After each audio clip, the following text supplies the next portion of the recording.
ನಮಸ್ಕಾರ ಸ್ನೇಹಿತರೆ, ನಮ್ಮ ಯೂಟ್ಯೂಬ್ ಚಾನಲ್ ನೋವಿಟ್ ನವ್ಗೆ ಸ್ವಾಗತ. ಇಂದಿನ ವಿಡಿಯೋದಲ್ಲಿ ನಾವು ಯಾವುದೇ ಮುಂದುವರಿದ ದೇಶಗಳು ಭಾರತದ ಮೇಲೆ ಭಾರಿ ಪ್ರಮಾಣದಲ್ಲಿ ದಾಳಿ ಮಾಡಲು ಧೈರ್ಯ ಮಾಡುವುದಿಲ್ಲ ಏಕೆ ಎನ್ನುವುದನ್ನು ನೋಡೋಣ.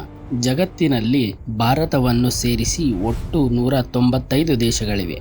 ಇದರಲ್ಲಿ ನಮಗಿಂತಲೂ ಶಕ್ತಿಶಾಲಿಯಾಗಿ ಮುಂದುವರಿದ ಮೊದಲ 3 ದೇಶಗಳು ಎಂದರೆ ಅಮೆರಿಕ, ರಷ್ಯಾ, ಚೀನಾ. ಭಾರತವನ್ನು ಎದುರಿಸಲು ಅಷ್ಟು ಸುಲಭವಾಗಿ ಧೈರ್ಯ ಮಾಡುವುದಿಲ್ಲ. ಗ್ಲೋಬಲ್ ಫೈರ್ ಪವರ್ 2026ರ ರ್ಯಾಂಕಿಂಗ್ನ ಪ್ರಕಾರ ಜಗತ್ತಿನ ರಕ್ಷಣಾ ಶಕ್ತಿಯಲ್ಲಿ ಭಾರತ 4ನೇ ಸ್ಥಾನದಲ್ಲಿದೆ. ಇದು ಅತ್ಯಂತ ಶಕ್ತಿಶಾಲಿ ಸೇನೆಯನ್ನು ಹೊಂದಿದ ದೇಶವಾಗಿದೆ. ಇದು ಸಣ್ಣ ವಿಷಯವಲ್ಲ ವೀಕ್ಷಕರೇ. ಭಾರತೀಯ ಸೇನೆಯ ಬಲ ಏನು ಅಂತ ನೋಡುವುದಾದರೆ, ಸುಮಾರು 14 ಲಕ್ಷಕ್ಕೂ ಹೆಚ್ಚು ಸಕ್ರಿಯ ಸೈನಿಕರನ್ನು ಭಾರತದ ಸೇನೆ ಹೊಂದಿದೆ.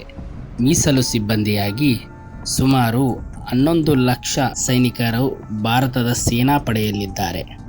ಭಾರತದ ಸೇನಾಪಡೆಯಲ್ಲಿ ತೇಜಸ್ ಫೈಟರ್ ಜೆಟ್ಗಳು, ರಫೇಲ್ ಮತ್ತು ಸುಖೋಯಿನಂತಹ ಯುದ್ಧ ವಿಮಾನಗಳು ನಮ್ಮ ವಾಯುಪಡೆಯಲ್ಲಿವೆ.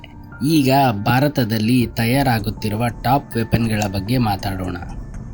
ಅಗ್ನಿ 5 ಭಾರತೀಯ ಪರಮಾಣು ಸಮರ್ಥ ಇಂಟರ್ ಕಾಂಟಿನೆಂಟಲ್ ಬ್ಯಾಲಿಸ್ಟಿಕ್ ಕ್ಷಿಪಣಿಯಾಗಿದ್ದು 5000ದಿಂದ 8000 ಕಿಲೋಮೀಟರ್ಗಿಂತ ಹೆಚ್ಚು ವ್ಯಾಪ್ತಿಯನ್ನು ಹೊಂದಿದೆ. ಇದು ಹೈಪರ್ಸಾನಿಕ್ ವೇಗದಲ್ಲಿ ಚಲಿಸುತ್ತದೆ. ಇದು ಏಷ್ಯಾ, ಯುರೋಪ್ ಮತ್ತು ಆಫ್ರಿಕಾದ ಎಲ್ಲ ಭಾಗಗಳನ್ನು ತನ್ನ ವ್ಯಾಪ್ತಿಯೊಳಗೆ ಒಳಗೊಂಡಿದೆ. ಇದು ಸುಮಾರು ಗಂಟೆಗೆ 29,400 ಕಿಲೋಮೀಟರ್ ವೇಗವನ್ನು ತಲುಪುತ್ತದೆ. ಉದಾಹರಣೆಗೆ, ಭಾರತದ ಡೆಲ್ಲಿಯಿಂದ ಒಂದು ನ್ಯೂಕ್ಲಿಯರ್ ಮಿಸೈಲ್ ಲಾಂಚ್ ಮಾಡಿದರೆ ಪಾಕಿಸ್ತಾನದ ಲಾಹೋರನ್ನು 4 ರಿಂದ 6 ನಿಮಿಷಗಳಲ್ಲಿ ಹೊಡೆಯುವ ಸಾಮರ್ಥ್ಯವನ್ನು ಈ ಮಿಸೈಲ್ ಹೊಂದಿದೆ. ಭಾರತವು multiple independently targetable reentry vehicle MIRV ತಂತ್ರಜ್ಞಾನವನ್ನು ಅಭಿವೃದ್ಧಿಪಡಿಸುತ್ತಿದೆ. ನಮ್ಮ ದೇಶವು ಅಗ್ನಿ 6 ಮಿಸೈಲ್ನಲ್ಲಿ ಇದನ್ನು ಬಳಸಲಿದೆ. ನಮ್ಮ ರಕ್ಷಣಾ ಸಾಮರ್ಥ್ಯವನ್ನು ಇದು ಮತ್ತಷ್ಟು ಬಲಪಡಿಸುತ್ತದೆ. ಮತ್ತೊಂದು, ನಮ್ಮ ಭಾರತದ ಸ್ವದೇಶಿ ಫೈಟರ್ ಜೆಟ್ ಆದ ತೇಜಸ್ ಲೈಟ್ ಕಾಂಬ್ಯಾಟ್ ಏರ್ಕ್ರಾಫ್ಟ್, ವಿದೇಶಿ ರಫೇಲ್, ಸುಖೋಯಿಗಳಂತಹ ಅತ್ಯಾಧುನಿಕ ಫೈಟರ್ ಜೆಟ್ಗಳು ನಮ್ಮ ವಾಯುಪಡೆಯಲ್ಲಿವೆ. ಅರಿಹಂತ್ ಕ್ಲಾಸ್, ಅರಿಹಂತ್, ಹರಿಘಾಟ್, ಹರಿದಮನ್ ನ್ಯೂಕ್ಲಿಯರ್ ಸಬ್ಮೆರಿನ್ಗಳು ಅಣು ಆಯುಧಗಳನ್ನು ಹೊತ್ತು ಹೋಗುವ ಶಕ್ತಿಯುಳ್ಳವುಗಳಾಗಿವೆ. ಇವು ನಮ್ಮ ನೌಕಾಪಡೆಗೆ ಅಂಡರ್ ವಾಟರ್ ಸ್ಟ್ರೈಕ್ ಸಾಮರ್ಥ್ಯವನ್ನು ಒದಗಿಸುತ್ತವೆ. ಬ್ರಹ್ಮೋಸ್ನಂತಹ ಸೂಪರ್ಸಾನಿಕ್ ಮಿಸೈಲ್ ಭೂಸೇನೆ, ಜಲಸೇನೆ ಮತ್ತು ವಾಯುಸೇನೆಗಳಲ್ಲಿ ಯಾವುದರಲ್ಲಾದರೂ ಬಳಸಬಹುದಾದ ಸಾಮರ್ಥ್ಯವನ್ನು ಹೊಂದಿದೆ. Pinaka multi barrel rocket launcher, Akash air defence system ಇವೆಲ್ಲ ಮೇಕ್ ಇನ್ ಇಂಡಿಯಾ ಅಡಿಯಲ್ಲಿ ತಯಾರಾಗುತ್ತಿವೆ. ಈಗ ನಾವು ನಮ್ಮ ಭಾರತದ ಅಣುಶಕ್ತಿ ಸಾಮರ್ಥ್ಯದ ಬಗ್ಗೆ ನೋಡುವುದಾದರೆ, ಭಾರತವು ಅಣುಶಸ್ತ್ರಗಳನ್ನು ಹೊಂದಿರುವ ದೇಶವಾಗಿದ್ದು 2026ರಲ್ಲಿ ಸುಮಾರು 180 ಅಣು ಯುದ್ಧ ಶಿರಗಳನ್ನು ಭಾರತವು ಹೊಂದಿದೆ ಎಂದು ಅಂದಾಜಿಸಲಾಗಿದೆ.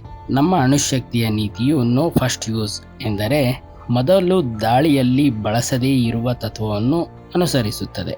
ಆದರೆ ಎದುರಾಳಿಯ ಅಣು ದಾಳಿಗೆ ಪ್ರತಿಕ್ರಿಯೆಯಾಗಿ ಬಳಸುವ ಸಾಮರ್ಥ್ಯವನ್ನು ನಾವು ಹೊಂದಿದ್ದೇವೆ. ಭಾರತದ ನ್ಯೂಕ್ಲಿಯರ್ ಟ್ರೈಡ್ ಎಂದರೆ ಭಾರತವು ಭೂಮಿ ಆಧಾರಿತವಾಗಿ, ಸಮುದ್ರ ಆಧಾರಿತವಾಗಿ ಮತ್ತು ಆಕಾಶ ಆಧಾರಿತವಾಗಿ ಅಣು ಆಯುಧಗಳನ್ನು ಬಳಸುವ ಸಾಮರ್ಥ್ಯವನ್ನು ಒಳಗೊಂಡಿದೆ. ಇನ್ನೊಂದು ಮುಖ್ಯ ವಿಶೇಷ ಏನೆಂದರೆ, ಪರಮಾಣು ಶಸ್ತ್ರಾಸ್ತ್ರಗಳ ಪ್ರಸರಣ ನಿಷೇಧ ಒಪ್ಪಂದಕ್ಕೆ ಭಾರತ ಸಹಿ ಹಾಕಲಿಲ್ಲ, ಏಕೆಂದರೆ ಇದು ಅಸಮಾನ ಒಪ್ಪಂದ. ಈ ಒಪ್ಪಂದಕ್ಕೆ ಇದಾಗಲೇ 191 ದೇಶಗಳು ಸಹಿ ಹಾಕಿವೆ. ಈ ಒಪ್ಪಂದವು 5 ದೇಶಗಳಿಗೆ ಮಾತ್ರ ಪರಮಾಣು ಆಯುಧ ಹೊಂದುವ ಹಕ್ಕನ್ನು ಕೊಟ್ಟಿದೆ. ಭಾರತದಂತಹ ದೇಶಗಳಿಗೆ ಅದು ಸ್ವಾಭಿಮಾನಕ್ಕೆ ಧಕ್ಕೆ ತರುತ್ತದೆ. ನಮ್ಮ ಪ್ರಾದೇಶಿಕ ಭದ್ರತೆಗಾಗಿ ಪಾಕಿಸ್ತಾನ ಮತ್ತು ಚೀನಾದಿಂದ ಬರುವ ಬೆದರಿಕೆಗೆ ಪ್ರತಿಯಾಗಿ ನಾವು ಸ್ವದೇಶಿ ಪರಮಾಣು ಶಕ್ತಿಯನ್ನು ಅಭಿವೃದ್ಧಿಪಡಿಸಿದ್ದೇವೆ. ಇದರಿಂದ ನಮ್ಮ 3 ಸೇನೆಗಳು ಪೂರ್ಣವಾಗಿ ಬಲಗೊಂಡಿವೆ. ಇವೆಲ್ಲ ಕಾರಣಗಳಿಂದಾಗಿ ಭಾರತದ ಮೇಲೆ ಯಾರೂ ಅಷ್ಟು ಸುಲಭವಾಗಿ ದಾಳಿ ಮಾಡಲು ಪ್ರಯತ್ನಿಸುವುದಿಲ್ಲ. ಈಗ ಜಗತ್ತಿನಲ್ಲಿ ಪ್ರಸ್ತುತ ಯುದ್ಧ ಸನ್ನಿವೇಶಗಳಲ್ಲಿ ಇರಾನ್, ಇಸ್ರೇಲ್ ಮತ್ತು ಅಮೆರಿಕ ಘರ್ಷಣೆ ತೀವ್ರವಾಗಿದೆ. ಗಲ್ಫ್ ಪ್ರದೇಶಗಳಲ್ಲಿ ತೈಲ ಮಾರ್ಗಗಳು ಅಪಾಯದಲ್ಲಿವೆ. ಭಾರತ ಪಾಕಿಸ್ತಾನ LOC ಗಡಿಯಲ್ಲಿ ಉದ್ವಿಗ್ನತೆ ಇದೆ. ಒಂದು ಕಾಲದಲ್ಲಿ ಭಾರತ ಯಾವಾಗಲೂ ಶಾಂತಿಯ ಪರವಾಗಿ ನಿಲ್ಲುವ ದೇಶವಾಗಿತ್ತು. ಆದರೆ ಇದೀಗ ಕೆಣಕುವ ಪಾಕಿಸ್ತಾನದಂತಹ ದೇಶಕ್ಕೆ ಪಾಠ ಕಲಿಸಲು ಆಪರೇಷನ್ ಸಿಂಧೂರ್ನಂತಹ ಕಾರ್ಯಾಚರಣೆಗಳ ಮೂಲಕ ತಮ್ಮ ಶಕ್ತಿಯನ್ನು ತೋರಿಸಲು ನಮ್ಮ ಸೇನೆ ಸದಾ ಸಿದ್ಧವಾಗಿಯೇ ಇರುತ್ತದೆ. ಓಕೆ ಫ್ರೆಂಡ್ಸ್, ಈ ಜಗತ್ತಿನಲ್ಲಿ ಇರುವ ಪ್ರಸ್ತುತ ಯುದ್ಧ ಸನ್ನಿವೇಶಗಳು ಏನು, ಈ ಯುದ್ಧ ಸನ್ನಿವೇಶಗಳಿಂದ ಭಾರತದ ಆರ್ಥಿಕತೆ ಏನು ಪರಿಣಾಮ ಎನ್ನುವ ಅನೇಕ ವಿಷಯಗಳನ್ನು ಮುಂದಿನ ದಿನಗಳಲ್ಲಿ ನಾವು ನೋಡೋಣ. ನಮ್ಮ ಈ ವಿಡಿಯೋ ಇಷ್ಟವಾದಲ್ಲಿ ಲೈಕ್ ಮಾಡಿ, ಶೇರ್ ಮಾಡಿ, ಸಬ್ಸ್ಕ್ರೈಬ್ ಮಾಡಿ ಮತ್ತು ಬೆಲ್ ಐಕಾನನ್ನು ಒತ್ತಿ. ನಿಮ್ಮ ಅಭಿಪ್ರಾಯಗಳನ್ನು ಕಾಮೆಂಟ್ನಲ್ಲಿ ತಿಳಿಸಿ.